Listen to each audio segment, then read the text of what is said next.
Imagjino të zgjohesh një mëngjes dhe të zbulosh se diçka ka ndryshuar. Çmimet janë rritur, një rregull I ri ka hyrë në fuqi. Një shërbim që përdor çdo ditë nuk funksionon më si më parë. Nuk ka alarm, nuk ka njoftim personal. Thjesht, realiteti yt është ndryshe. Ti nuk e marr asnjë vendim, por dikush, diku e ka bërë. Çdo ditë merren vendime që ndikojnë çfarë blejmë, si punojmë, ku lëvizim dhe çfarë mund të bëjmë. Vendime që prekin miliarda njerëz njëkohësisht, dhe shumica e tyre ndodhin larg nesh, në dhoma që nuk I shohim, nga struktura që rralli mendojmë. Ne jemi mësuar të besojmë se jetojmë në kontroll, se zgjedhim, se vendosim, por a është kjo e vërtet? Apo liria jonë ekziston vetëm brenda kufive që dikush tjetër ka vendosur më parë? Shumë nga forcat që formsojnë jetën moderne nuk kanë fytyrë, nuk kanë zë, nuk dalin në ekrane. Ato nuk kërkojnë vota dhe nuk japin intervista. Por ndikimi I tyre ndihet çdo ditë. Dhe këtu lind pyetja thelbësore. Kush merr vendime për miliarda njerëz? Në shumicën e vendeve të botës, njerëzit votojnë, zgjedhin përfaqësues, ndjekin rregulla, dhe kjo krijon ndjesinë se jemi pjesë e vendimarrjes, se kemi zë, se kontrolli është në duart tona. Por kontrolli nuk është gjithmonë I drejtë për drejtë. Ai shpesh është I strukturuar. Zgjedhjet që bëjmë ekzistojnë brenda një kornize që është ndërtuar më parë. Një kornizë që përcakton çfarë është e mundur dhe çfarë jo. Ne mund të zgjedhim mes produkteve, por jo çmimet globale. Mund të zgjedhim punën, por jo tregun që e formson atë. Mund të votojmë, por jo gjithmonë politikat ekonomike që prekin jetën tonë të përditshme. Kjo nuk do të thotë se demokracia nuk ka vlerë, por do të thotë se ajo nuk është burimi I vetëm I pushtetit. Shumë vendime nuk merren në fletën e votimit, por në nivelin e rregullave që vendosen shumë më herët. Kështu krijohet iluzioni I kontrollit, ndjesia se ne zgjedhim, ndërkohë që zgjedhjet tona janë të kufizuara nga sisteme më të mëdha, më komplekse dhe më të qëndrueshme se çdo cikël zgjedhor. Dhe për të kuptuar kush merr vendime për miliarda njerëz, duhet shohim përtej asaj që është e dukshme. Qeveritë janë fytyra më e dukshme e pushtetit. Ato flasin në emër të shteteve, firmosin ligje, shpallin politika dhe marrin vendime që prekin jetën e përditshme të miliona njerëzve. Por pushteti I tyre nuk është absolut. Çdo qeveri operon brenda kufive të një realiteti më të madh, buxheteve, borxheve, tregjeve, marrëveshjeve ndërkombëtare dhe balancave globale. Një vendim politik nuk merret kurrë në vakum. Ai duhet jetë I pranueshëm ekonomikisht, I qëndrueshëm financiarisht dhe I tolerueshëm për sistemin global. Kur një qeveri dëshiron të rrisë pagat, ajo duhet pyes veten, a e përballon ekonomia? Si reagojnë tregjet? Çfarë ndodh me monedhën? Kur një shtet merr borxh, ai fiton kohë, por humbet liri, sepse çdo hua vjen me kushte, dhe kushtet janë forma më e heshtur e kontrollit. Në botën moderne, shumë qeveri nuk vendosin se çfarë duan të bëjnë, por çfarë u lejohet të bëjnë. Kufit nuk janë gjithmonë ushtarak, shpesh janë financiar, ligjor dhe strukturor. Kështu, pushteti politik ekziston, por është I ndërvarur, dhe sa më I vogël të jetë shteti, aq më I ngushtë bëhet korridori I zgjedhjeve reale. Dhe përtej këtij korridori, ndodhen aktorë që nuk votohet për ta. Në botën moderne, pushteti nuk mbahet më vetëm me ushtri apo flamuj. Ai mbahet me numra, me bilance, me norma interesi. Paraja nuk është thjesht mjet shkëmbimi. Ajo është instrument kontrolli. Bankat qendrore vendosin sa e shtrenjtë është jeta. Një ndryshim I vogël në normën e interesit mund të rrisë qerat, të ul pagat reale dhe të mbyll mira biznese. Pa një ligj të ri, pa një votim, pa zhurmë. Kur inflacioni rritet, njerëzit fajsojnë qeveritë, por shpesh vendimet që e krijojnë atë merren diku tjetër, në dhoma ku nuk ka kamera, ku fjalët janë teknike dhe pasojat njerëzore. Borxhi është forma më e përkryer e pushtetit afatgjat, sepse nuk kërkon dhunë, kërkon bindje. Një shtet I zhytur në borxh duhet të dëgjojë, duhet të shkurtojë, duhet të reformojë, edhe kur kjo dëmton qytetarët e tij. Individët nuk janë ndryshe. Krediti lidhi njerëzit me sistemin për dekada. Shtëpia, makina, arsimi, të gjitha bëhen zinxhir të padukshëm që e bëjnë lirinë të kushtëzuar. Dhe ndërsa ne punojmë për të shlyer borxhet, sistemi vazhdon të rritet, I qetë, I qëndrueshëm, I paprekur.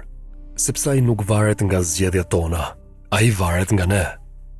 Nëse do të kërkonim sot aktorët më të fuqishëm në botë, shumë prej tyre nuk do t'i gjenim në parlamente. Do t'i gjenim në borde drejtorësh. Korporatat globale nuk kandidojnë, nuk mbajnë fjalime patriotike, nuk premtojnë, por vendimet e tyre ndikojnë jetën e miliarda njerëzve.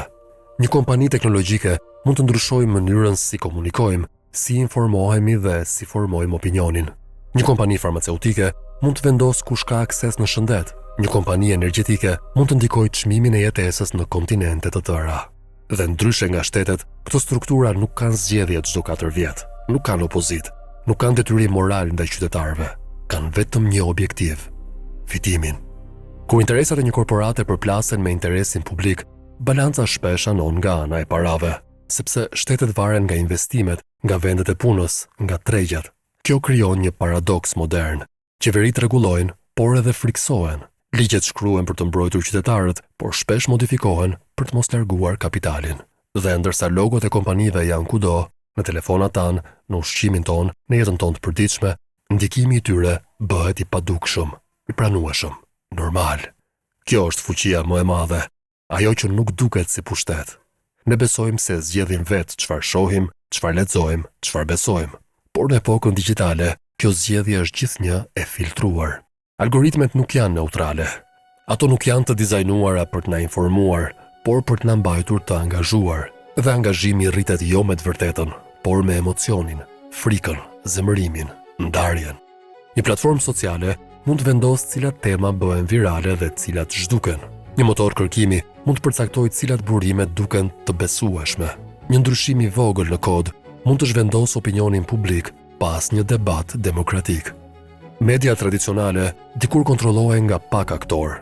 Sot, kontrolli është më i shpërndar, por edhe më i sofistikuar. Nuk ka censur të hapur, ka prioritizim, nuk ka ndalim, ka mbytje në zhurmë. Në këtë realitet, e vërteta nuk zhduket, thjesht humbet mes mijëra versioneve. Dhe kur çdo fakt ka një kundër fakt, kur çdo lajm ka një interpretim, qytetari lodhet, dorëzohet, pushon së kërkuarit vërtetën. Kjo është fitoria më e madhe e kontrollit modern. Jo bindja, por konfuzioni. Sepse një shoqëri e hutuar është një shoqëri e menaxhueshme. Në histori, peranduritë rrëzoheshin me ushtri. Sot, shtetet gjunjëzohen me borxh. Paraja nuk është thjesht mjet shkëmbimi, është instrument kontrolli. Dhe ata që kontrollojnë rrjedhën e paras nuk kanë nevojë të fitojnë zgjedhje. Bankat qendrore vendosin sa para ekzistojnë, sa vlejnë, sa kushton jeta. Një vendim për normat e interesit mund të varfërojë miliona familje pas një ligj të ri. Fonde investimi që askush nuk i voton kontrollojnë kompani strategjike, media, energji, ushqim. Ato nuk kanë flamur, nuk kanë kombësi, kanë vetëm objektiv: rritje. Borxhi është mjeti më i pastër i pushtetit modern. Një shtet i zhytur në borxh nuk është më sovran. Vendimet e tij kalojnë përmes kushteve, reformave të detyruara, shkurtimeve që godasin gjithmonë të njëjtët, qytetarët e zakonshëm.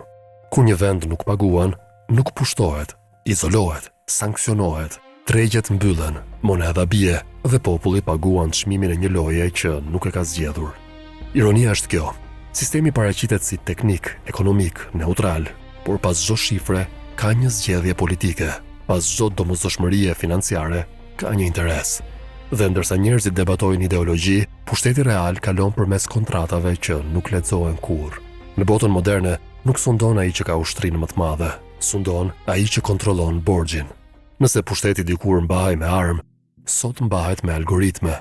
Çdo klik, çdo kërkim, çdo lëvizje nuk janë të pafajshme, janë të dhëna. Kompani teknologjike dinë më shumë për ne se sa familjet tona, dinë çfarë na frikson, çfarë na zemëron, çfarë na bind, dhe mbi këtë informacion ndërtohen modele sjelljeje. Algoritmet nuk tregojnë realitetin, ato e formosojnë atë. Ato vendosin çfarë shikon, çfarë nuk shikon dhe çfarë mendon se është e rëndësishme. Zgjedhjet politike nuk manipulohen më me propagandë të hapur, por me përmbajtje të personalizuar. Dy njerëz në të njëjtin qytet shohin dy botë krejtësisht ndryshme. Inteligjenca artificiale po merr vendime që dikur i merrnin njerëzit. Kush merr kredi, kush merr punë, kush shihet si rrezik. Dhe shpesh, as vetë krijuesit e saj nuk dinë saktësisht pse një vendim u mor. Survejimi nuk është më teori, është infrastrukturë, kamera, njohje fytyre, gjurmim digjital. Në disa vende, një algoritëm vendos nëse je qytetar i mirë apo jo. Liria nuk u zhduk, ajo u bë e padukshme, u kthye në diçka që humbet pa u ndjerë. Dhe pyetja më e rrezikshme nuk është a na kontrollojnë. Pyetja është, a e kemi pranuar këtë kontroll sepse është i rehatshëm? Sepse kur pushteti bëhet i padukshëm, rezistenca bëhet e vështirë. Njerëzit besojnë se janë të lirë sepse kanë shumë zgjedhje, kanale, portale, rrjete sociale, opinione pafund. Por zgjedhja nuk është e njëjtë me lirinë. Media nuk tregon botën siç është. Ajo e filtron, vendos çfarë është urgjente, çfarë është e parëndësishme dhe çfarë nuk ekziston fare. Kur një ngjarje mbulohet nga të gjitha ekranet, ajo bëhet realitet. Kur injorohet, zhduket, jo sepse nuk ndodhi, por sepse nuk u pa. Narrativat nuk krijohen rastësisht, ato ndërtohen, përsëriten, forcohen dhe në fund pranohen si sens i përbashkët. Frika shitet më mirë se shpresa, konflikti më i mirë se konteksti, thjeshtimi më i mirë se e vërteta. Në shumë raste media nuk gënjen, ajo thjesht zgjedh, dhe zgjedhja është formë pushteti. Rrjetet sociale premtuan demokraci informacioni, por krijuan dhoma jehone. Secili sheh vetëm atë që përforcon bindjet e veta. Kjo nuk e bashkon shoqërinë, e copëzon. Në këtë kaos informacioni, e vërteta nuk humbet sepse fshihet, humbet sepse mbytet. Dhe ndërsa njerëzit luftojnë për opinione, vendimet reale merren diku tjetër, në heshtje, pa kamera. Iluzioni më i madh i epokës moderne është ky, që ne po zgjedhim. Në fakt, po reagojmë ndaj asaj që na lejohet të shohim. Nuk ka një dhomë sekrete, nuk ka një qeveri të vetme botërore, nuk ka një buton që shtypet nga një dorë e vetme. Pushteti modern nuk është i përqendruar, është i shpërndar, dhe pikërisht kjo e bën të rrezikshëm.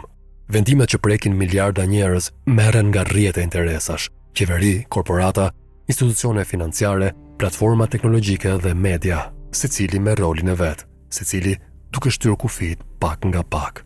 Asnjëri nuk mban përgjegjësi të plotë, secili mund të thotë nuk ishte vetëm vendimi im, dhe sistemi funksionon sepse është i ndërlikuar, sepse njerëzit janë të lodhur, sepse jeta e përditshme nuk lë kohë për të kuptuar mekanizmat. Por historia na mëson diçka të qartë. Pushteti nuk qëndron vetëm aty ku duket, qëndron aty ku nuk pyetet. Pyetja nuk është kush e ka pushtetin. Pyetja është pse ja kemi lënë pa kushte, sepse çdo sistem, sado i madh, mbështetet tek pranimi i heshtur i njerëzve të zakonshëm, te normalizimi, te kështu funksionon bota. Por bota nuk funksionon, ajo menaxhohet, dhe çdo brez ka një zgjedhje: të jetojë rehat brenda iluzionit ose të përpiqet të kuptojë realitetin, edhe kur ai është i pakëndshëm. Kjo nuk është thirrje për rebelim, është thirrje për vetdije, sepse momenti kur një njeri kupton si merren vendimet që e prekin, është pikërisht momenti kur pushteti fillon të humbas qetësinë. Nëse kjo video të bëri të ndalosh për një moment, atëherë nuk ishte thjesht informacion, ishte pasqyrë. Ne jetojmë në një botë ku vendimet merren larg syve tanë, por pasojat bien gjithmonë mbi ne. Pyetja nuk është nëse ke pushtet, pyetja është nëse e kupton botën ku jeton. Nëse do histori që nuk bërtasin, por shpjegojnë, që nuk të thonë çfarë të mendosh, por të detyrojnë të pyesësh, atëherë je në vendin e duhur. Shkruaj në komente mendimin tënd. A mendon se këto vendime janë të pashmangshme apo të ndryshueshme? Abonohu në kanal, jo për të parë më shumë video, por për të kuptuar më shumë realitet.